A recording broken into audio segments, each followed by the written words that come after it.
أعوذ بالله من الشيطان الرجيم. بسم الله الرحمن الرحيم، وبه نستعين، والصلاة والسلام على رسولنا محمد وعلى آله وأصحابه أجمعين.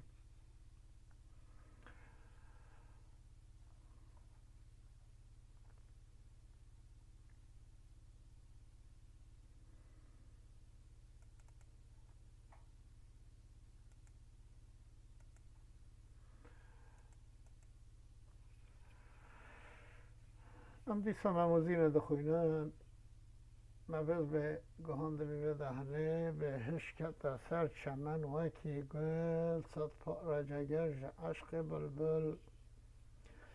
ممحق تفرجا گلانکر سیرک لرحان و سنبلانکر ای گل اگر تو نازنینی کنگ تو رنگ روی زینی ای سنبل اگر هی تو خوشبو ریحان تبوی نسیه رو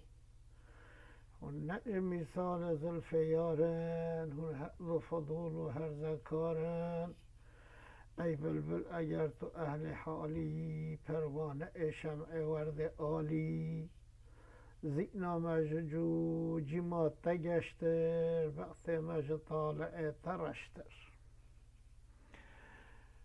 من اومده بشه بهش کت سر چمن وکی گل زین کت بهش کت سروی چیمنی وکی گلا جدارا خواب بواره پله گرا بوارن صد پاره جگر عشق بلبل صد پاره جگری ببی صد پاره عشق بلبل کی بلبل ویجی ممه امم ها تو تفرجا گلان کرد من به جهات و برای خدا گلا سیرک لرحان و سنبلان کرد برای خدا رحانا برای خدا سنبلا دینا خدای گو ای گل اگر تو نازنینی ای گل گلا سرخ بلا محمدی اگر چندی تو نازنینی کنگ تو رنگ روی زینی کنگ تو دبی وی زینا من روی زینه صد جاراش نازنین تره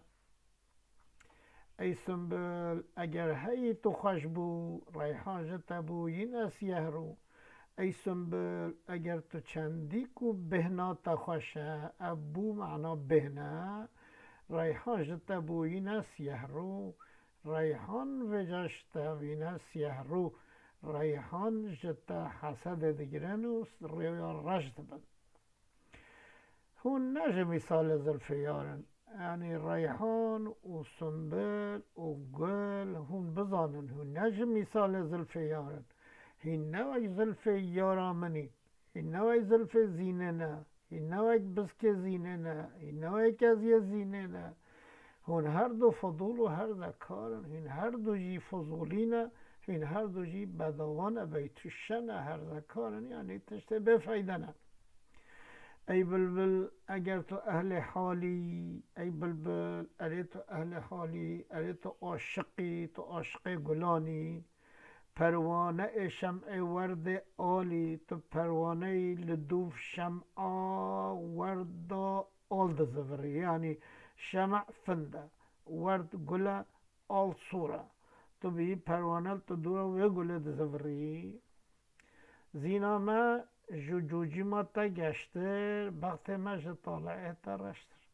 او زینامش جوجی ما تا گشتره او جوجیم زینامش سورگلا تا گشتره یعنی گلنگ نسخه ده هوله او جوجیم الویده دادید ده ویده ده بیشه سورگلا تا گشتر یا رازی او جوجی منظور چه معنیه وقت مش طالعه ترشتر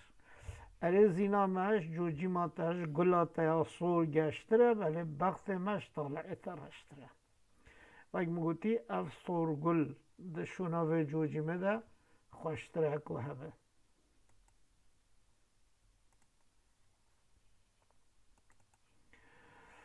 بله گو چه؟ گو بلبل ازم اینی گو سرانجام بیهوده چرا دکی خوب بدنام گل یک نتنه کو صد هزاران گل شل ددتن دنو بهاران معشوقکم مثل وان گلک بن هر چندی که حوری و ملک بن او نقبن موجب چو دردان لو راکو هیین لجمله عردان بلبل ازم اینی گو سرانجام عاقبت های بخیر بیهوده چرا دکی تو خواه بدنام تو چرا ولی بیهوده خواه بدنام دکی ناو خال نخواهش دکی گل یک نتنه کو صد هزاران گل نه یک تنه هزار گل هنه گلشن دتن د نوبهاران حیوان نوبهاره ده گلشن تجیش ترال بده گلن تشخار سر کی جانه بگیری سر کی جانه ببیجی بجام معشوقکم مثل وان گلک بن اگر خوشتویام رو معشوقام رو محبوبام رو وای وا گلا زهبن هر چندی که حوری و ملک بن بلا حوری جی بن بلا ملائکت جی بن پشتی زهبن پر بن هی بن او نقبن موجبه چو دردان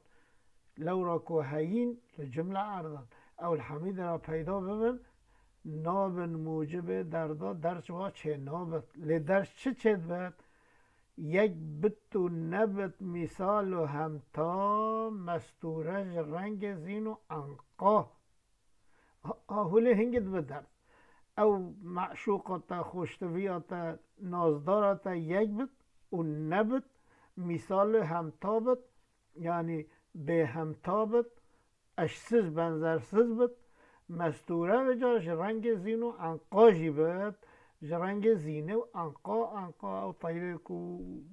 حکایه خوش شده مکتر عاشق به چه ده بکد مداره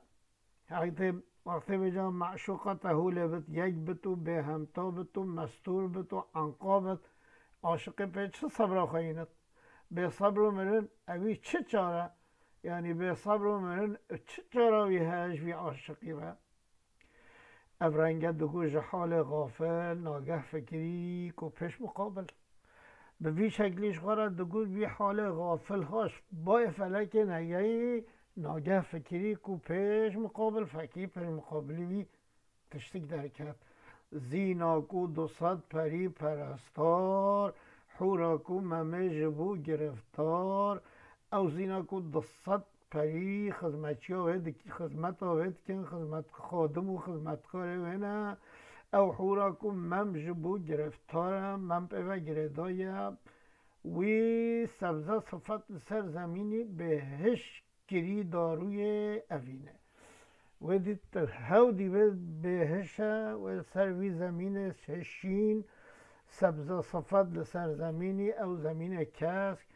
بهش گری داروی اوینه و دلوی بوری و عرضه زینا کو شبیه در مکنون فی الحالی کو دی مم جگر خون او زینا وگ در و شارتی هش نشکه و دید کو مم جگر خوین بهش کته بر پیان او بگاف سروی کو گهشت بر پیان آف هودی کو مم کد بر لنگا بگاف او زینا کو وک دارا سرویه کو گهشت بر پیان آف آفگاه بر بنوه آواجی چیه؟ ممه آفگاه بر پیان گنچش خو سحر و بشکفت وی بوی بلبل خورا جفت او غنچه او یعنی گل اول ام دو بجین غنچه نه یعنی گل وقتی دبشکه بن ولی کومکن او گلا کوی کومکا گلابی و بشکوی هدی و بی و بوی بلبل خورا جفت یعنی او را بی سرخوا بلبل خورا بی چه؟ بی جود خواهد ممه دمکی گهان هفدو بین جود گو اف خوا یا نخود خیاله اف خونه صحیح یا بطاله گو گلا خودی که اف درمات ده اف وطیقات ده اف خونه یا خیاله یا خونه صحیحه یا نخوا بطاله یعنی اوی به خوش